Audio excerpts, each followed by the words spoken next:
Good morning. So I'll walk you through the details of one of the additional schemes that have been outlined in today's complaint. So as alleged in the complaint, not long after 1MDB was established in 2009, corrupt officials at 1MDB and their associates began a sophisticated scheme to enrich themselves. In the first 2 years of its existence, more than $1 billion was transferred out of 1MDB to bank accounts in the names of shell corporations. These shell companies were controlled by associates of corrupt 1MDB officials. The funds were stolen under the pretense of having 1MDB invest in an oil exploration joint venture with a foreign partner.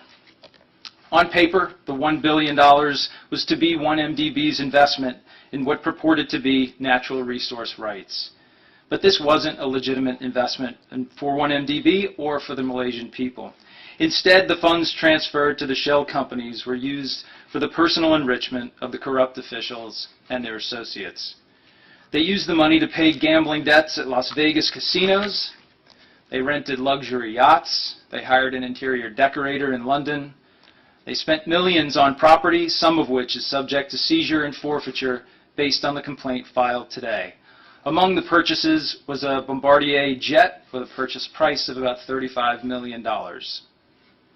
So why does this matter so much to us? Certainly there's a lot going on in the world right now. Terrorist attacks, violent crimes, serious threats to American citizens and people around the world. Why does a corruption case halfway around the world matter so much to us here today? Well, I'll tell you for a few reasons. First, because some of the profits of these schemes were invested in the United States.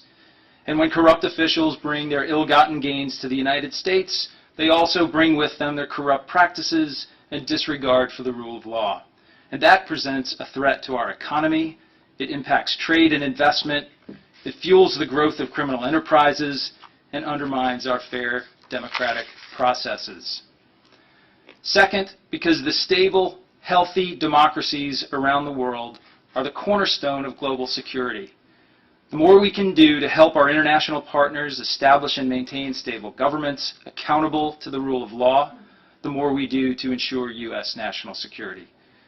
And finally, we do it because the FBI and the Department of Justice and our colleagues in federal law enforcement are uniquely positioned to provide this sort of assistance.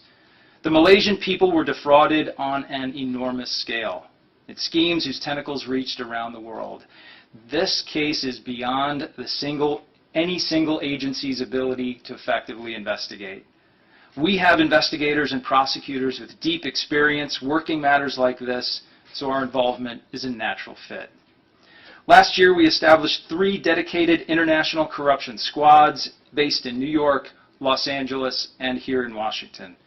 These squads include agents, analysts, and accountants who are experts in complex financial schemes.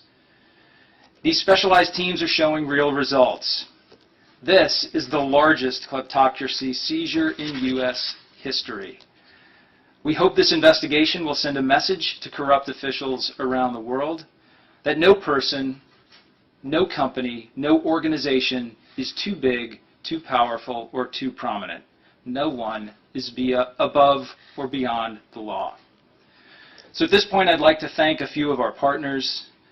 First, I'd like to thank our FBI legal attaché offices. These teams are stationed overseas to coordinate global investigations like this. And part of their job is to build strong partnerships so that we can work closely, quickly, and efficiently with our international partners on criminal and terrorist threats.